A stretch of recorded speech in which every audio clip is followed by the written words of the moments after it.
Hello, I am Whitewood, and I would like to talk to you a little bit about SCP-8221, Soulless Music and the End of the Human Epoch, written by Mask Replica on the SCP Wiki.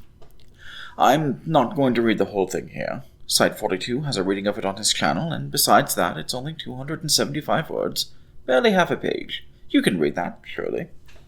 It's linked in the description of the video, go do that. It will take you less than 5 minutes. To simplify the article quite a bit, it claims that while the number of souls has remained the same since the Sea event in 33 AD, the number of humans has grown exponentially. While there are and have been somewhere about 800 million souls for the past 2,000 years, we have, as of the publication of this video, a little over 8 billion folks trudging around this pale blue dot. According to the article, that's roughly 1 soul for every 10 people, which means that for every 1 ensouled person, there are 9 soulless husks. This includes even some 2/3 of Foundation personnel. But the Tactical Theology Department has some suggestions they think would fix the problem. They could make this phenomenon a Keter-class anomaly. They could prohibit unensouled people from working in the Foundation. They could figure out how to make new souls. If they get to 10,000 people per 1 soul, the Foundation could fast forward to the Rat's Nest canon. And last of all, if everything else fails, they could just wash their hands of the issue, like an 8900X. Bravely run away, so to speak. There are a few points I would immediately make about this. First, as per the text, this is not an SCP. Not exactly. It's an internal report, sort of a precursor to SCP classification. While there are numerous ways of interpreting this choice, I think readers are supposed to understand 2 things. First, this knowledge is not widespread. Second, the Foundation has not acted to contain this phenomenon yet. This is also part of the Site-17 Deepwell canon. For the most part, this means this is the bad timeline, but I will also specifically note it means things are a bit more explicitly pataphysical than in other canons. Make a note of that, it will come up later. Something I like to do when I've read an especially interesting or baffling article is to go to the comments and see what other people think of it. Authors sometimes make posts explaining the more baffling aspects of a thing. And indeed, the author of this article, again, Mask Replica, all one word, has told us 2 things. First, this article is a metaphor. Second, this article is a remix of SCP-2112.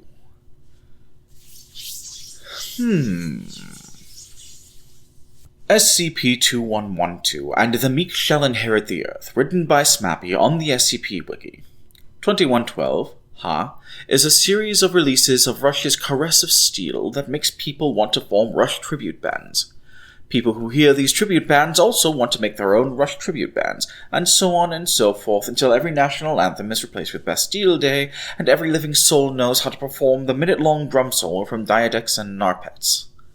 Now, I like Rush. That comes along with being an old codger. I even think Caress of Steel is underrated, inasmuch as Rush is underrated generally. But there are good bands other than Rush. Perhaps you've heard of a little band called Metallica? Also, imagine how many artists that would put out of the job. Can you imagine Taylor Swift trying to sing The Necromancer? I can't. More seriously, SCP-2112 makes it a point of explaining, in no uncertain terms, how it is a danger to humanity as a whole. The article is not content with just showing the local weathermen or commercials where people poorly play songs from a band mostly known for their technical competence. Smappy, metaphorically, turns to the camera and explains the moral to us. There are numerous forms of human expression, from dancing to painting to complaining about how Gordon Ramsay still owes you 60 quid because you beat him in a fistfight back in 2005.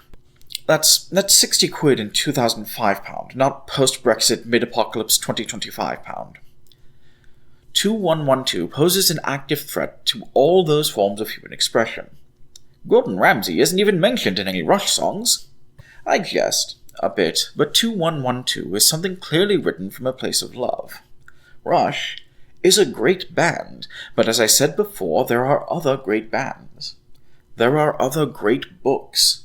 There are other great culinary dishes. Food can be a form of art, surely. So we have a metaphor that cites an article about the destruction of culture through iterative repetition. And this article, that's 8221 to be clear, is about humanity being replaced.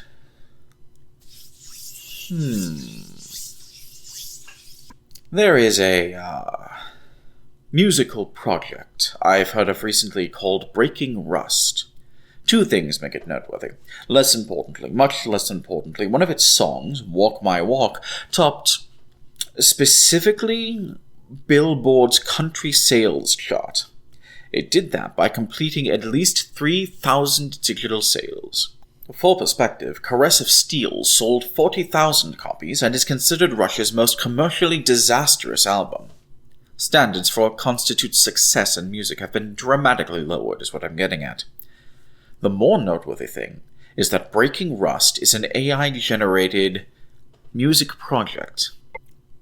Now, let me put what I'm saying on the screen in case it's not clear. Music project. In quotations, it's AI-generated drivel.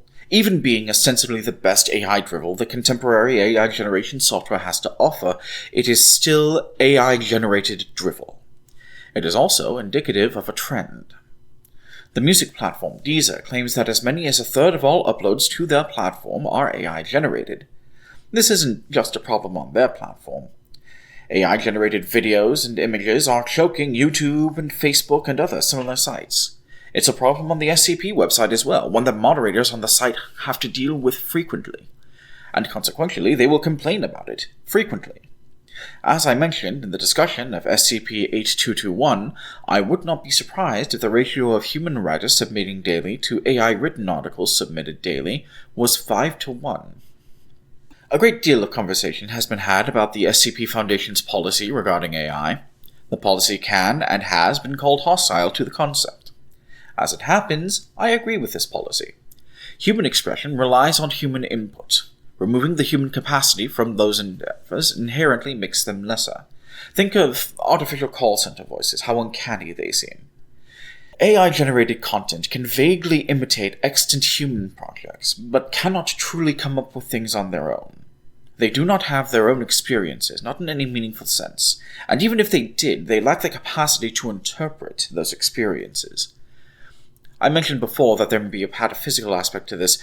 SCP-8221 could be interpreted as the Foundation observing and panicking over the AI slop careless people are presenting as unique works. But I think reading the article in such a way is to become lost in the weeds, in the same way that everyone who focused on whether or not this was a commentary on Christianity or bigotry became lost in the weeds. To pretentiously quote myself again, AI presents the illusion of diversity while blending everything into the same mud-colored slop. The moral of the story, if there is such a thing, is that these AI models are not meant to benefit ordinary people. They are meant to replace us. That's what I think anyway. If only there was some way to confirm. Oh. Well, will you look at that? An assertion I see frequently on the SCP Reddit is that there isn't enough SCP content on YouTube. There are constant comments about whether or not SCP is in decline, or if it's gone for good. I don't think that it's gone for good. I think people have pushed back against poorly animated slop channels and AI-generated nonsense enough that they are mostly on the decline, and this is an opportunity for some people to do something different. I don't have a camera, but I do have a microphone and lots of knowledge about the SCP Foundation and literature generally. So, I suppose, consider this a soft launch for a channel. I have much, much larger plans, but I want to gauge if there's any interest in the first place. I perhaps need not say, but I am contractually obligated to say, if you want to see more videos like this, let me know by liking this video and subscribing to the channel, leave a comment if you have something to add to the conversation, or if you just want to ask me how my day is going. I am quite active on Reddit, as I have mentioned. Yes, I am one of those losers. And I have a Blue Sky. I have been going through Series 1 articles and putting my quite short thoughts on them over there.